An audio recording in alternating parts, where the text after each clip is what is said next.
Paz e força, sou o pastor Evandro Luiz Moreira, estou junto com você para mais uma reflexão nessa jornada que estamos chamando de Fala Josué. Estamos caminhando pelo registro que nós temos desta história, a história do final da conquista da terra prometida e tirado então lições para a nossa vida e também para a nossa jornada que ainda continua diante dessa realidade. E muito semelhante ao que acontece no texto bíblico, você poderia ter uma visão panorâmica do livro de Josué, o livro sobre a conquista. Você poderia ser um pouco mais aberto, dizer assim, olha, eles entraram, tomaram a terra e depois essa terra é distribuída entre eles, entre as tribos, e cada tribo continua esta terra, essa liderança de Josué, e depois disso nós temos os juízes, o período já então deles na nova terra. Com certeza daqui a alguns anos nós vamos olhar para trás, vamos resumir esse período, esse um ano e pouco ainda, o quanto que ainda temos pela frente, mas nós estamos vivendo isso,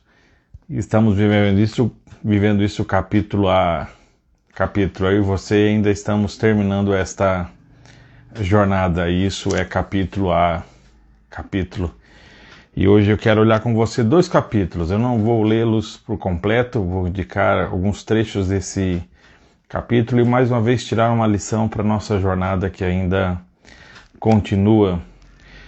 Nós estamos olhando o capítulo 7 e o capítulo número 8 de Josué. No capítulo de número 6, nós tivemos a conquista de Jericó. A conquista de Jericó é uma etapa muito importante, porque esse povo atravessou o Jordão, que é essa fronteira, essa transição aqui, e agora então eles têm diante de si um dos seus maiores desafios, que já então é a grande cidade fortificada de Jericó.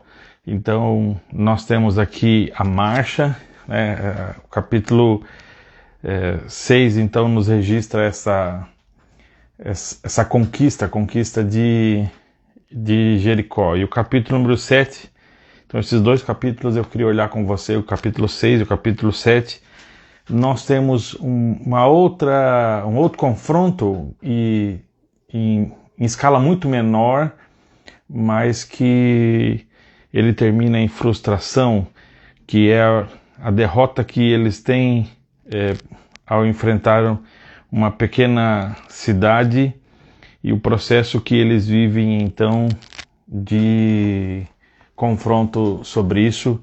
Então nós temos o capítulo de número 8. E o que eu quero olhar com você aqui, o que eu quero apreender para mim e para a sua vida? Eu e você somos desafiados a levar a vontade de Deus a sério.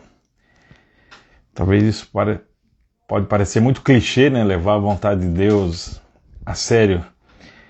Mas isso identifica muito sobre a nossa fé, sobre o nosso coração, sobre a nossa relação e a nossa postura, sobre quem é Deus e sobre quem nós somos.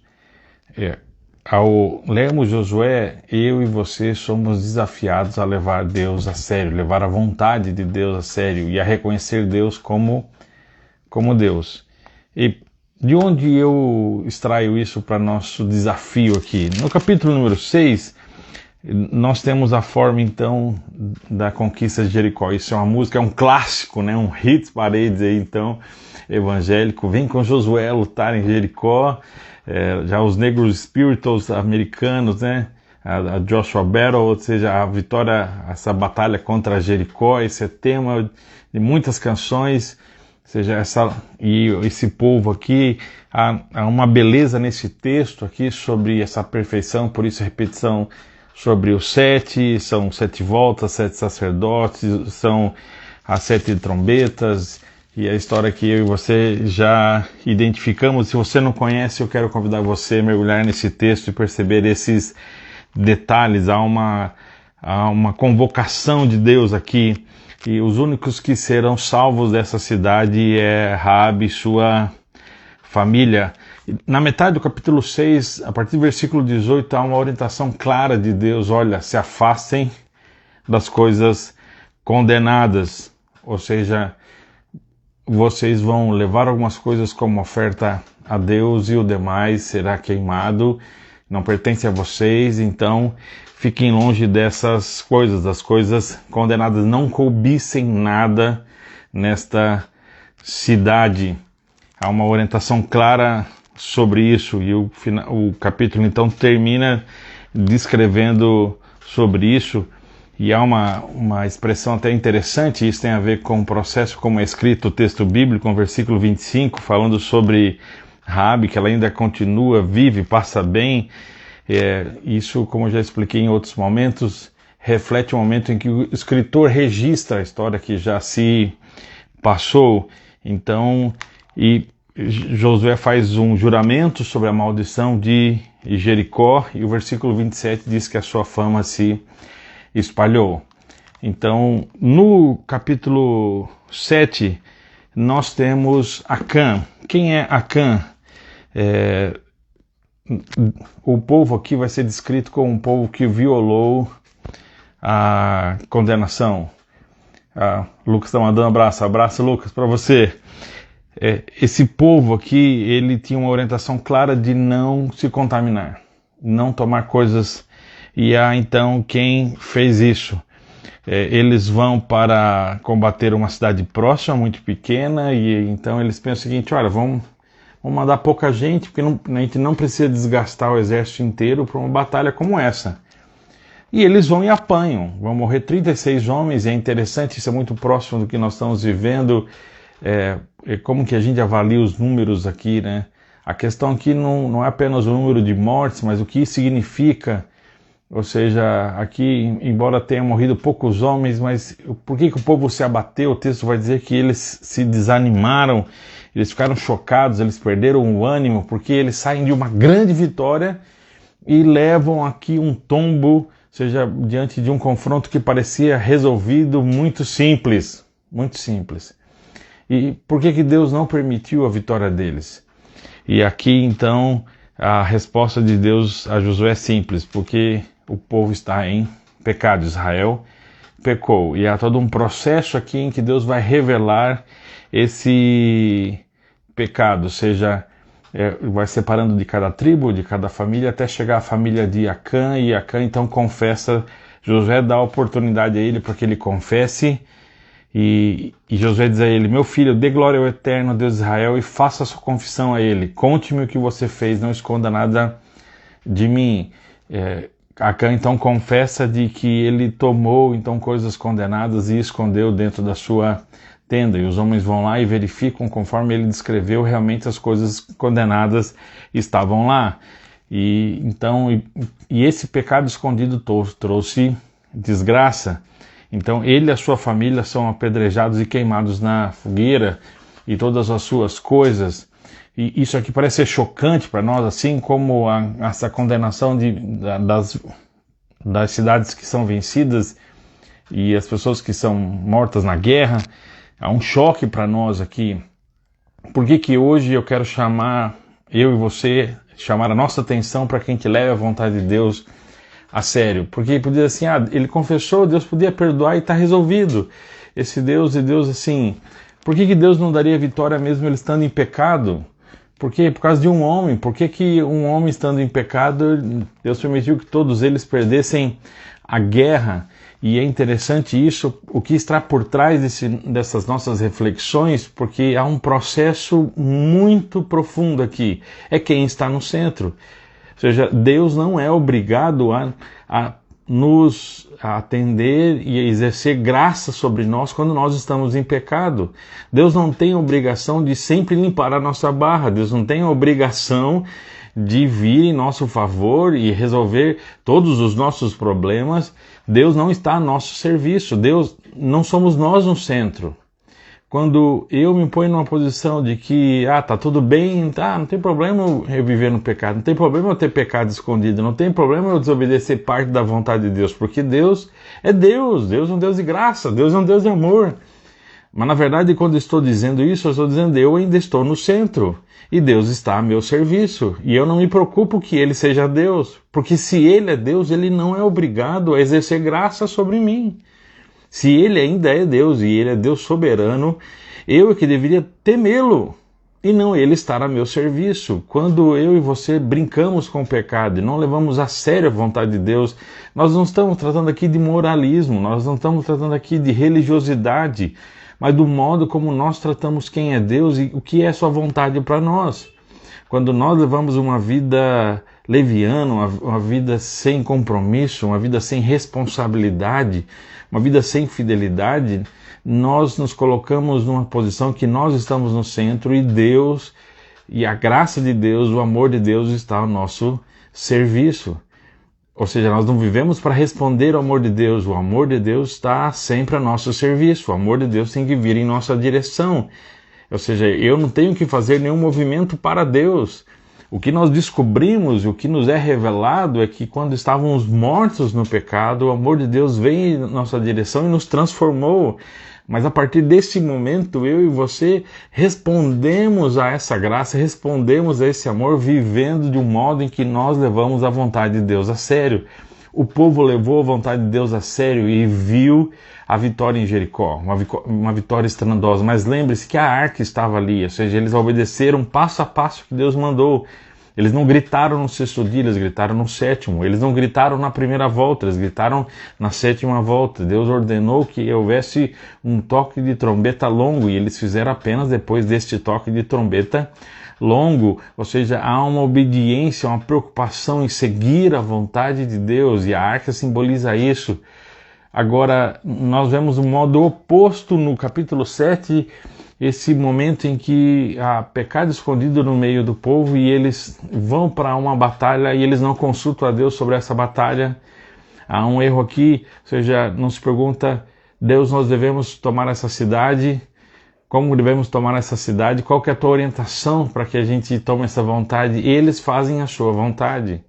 Ou seja, não, vamos mandar pouca gente, não precisa desgastar. Não. Ou seja, eles esqueceram quem está à frente, quem é o Senhor, quem está entregando aquela terra. Josué ouviu de Deus, olha, eu te dei Jericó. Josué não ouviu de Deus, olha, eu te dei essa cidade pequena. Porque ele não buscou a Deus, ele vai buscar a Deus depois de humilhar, dizer assim, Deus, o que aconteceu? Por que esses homens morreram? Por que nós apanhamos desse jeito? E o Deus vai dizer assim, ó, há pecado no meio de vocês, há pessoas que não estão levando a minha vontade a sério. Então, e nós temos uma postura assim como Moisés e Arão já tiveram, Josué, de se humilhar diante de Deus. Deus, o que está acontecendo? Muitas vezes, como marido, como pais, não somos nós que estamos em pecado, mas nós nos humilhamos diante de Deus. O que está acontecendo na minha casa, o que está acontecendo no meu casamento, o que está acontecendo na minha família, o que está acontecendo na minha igreja, o que está acontecendo nos meus relacionamentos.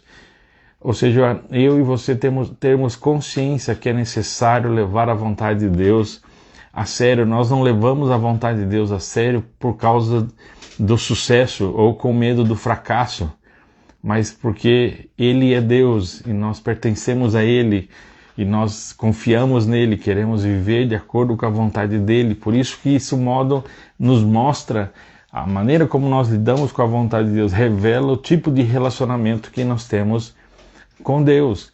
Eu e você somos chamados a um relacionamento mais profundo, um relacionamento de intimidade, de obediência, de confiança na vontade de Deus. Esse Deus que exerce graça, esse Deus que exerce misericórdia. Nós vemos isso em Raabe, ele exerceu a sua graça sobre esta casa. Ele é Deus, mas Ele é Deus e Ele pode manifestar a sua ira, Ele tem julgamento. Ele é Deus. Por isso que eu e você temos que tomar o cuidado de não colocar Deus a nosso serviço, e não colocar o amor e a graça de Deus, a misericórdia de Deus sobre o nosso comando, como se fosse algo que nós usamos, algo que eu e você acionamos, algo que eu e você temos direito. Na verdade, a graça nos lembra que Deus fez e faz o que Ele faz por nós sem nós merecermos. Eu e você somos chamados pelo Pai para enfrentarmos os desafios que nós temos. Ele deseja a nossa vitória, Ele não deseja o nosso fracasso, mas se necessário Ele permite que a gente fracasse para que a gente aprofunde o nosso relacionamento com Ele. Eu e você somos chamados a levar a vontade de Deus a sério. Vamos orar? Pai, nós nos unimos em oração. Temos orado aqui todos os dias e nos lembramos aqui da Tua Palavra que o que ligarmos no céu será ligado na terra.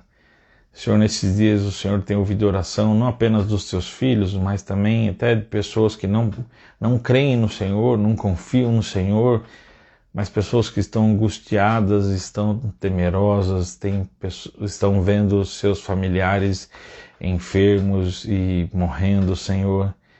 Pai, ouve o nosso clamor, ouve o clamor que se levanta da nossa realidade, ouve o clamor que sobe desse sofrimento, Senhor. Pai, que o Teu coração se incline, Deus, para essas famílias que estão enlutadas, que o Teu coração e a Tua vontade, Deus, se manifestem, Deus, e revelem o Teu querer, Deus, nesses dias tão difíceis.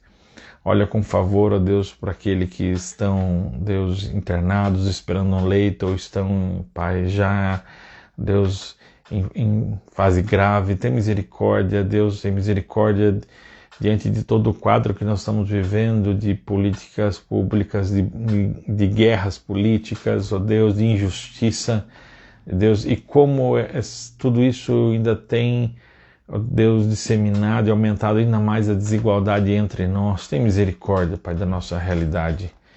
Pedimos, Senhor Deus, olha para o Teu povo, toca o nosso coração, que possamos revelar quem Tu és nesses dias. Pai, em nome de Jesus, cuida da nossa saúde mental, das nossas emoções, cuida, Senhor, do nosso coração. Pai, visita-nos, ó Deus, com Teu Espírito, sobretudo, para que Ele nos oriente e nos revele a Tua vontade. Tua palavra nos diz, ó Deus, que Ele é quem nos revela a Tua vontade. Senhor, tem misericórdia de nós, ó Pai, que a gente possa levar a Tua vontade mais a sério. Assim oramos em Teu nome, Senhor Jesus. Amém. Que Deus abençoe a sua vida, abençoe a sua casa, e amanhã estamos de volta com mais um Fala Josué.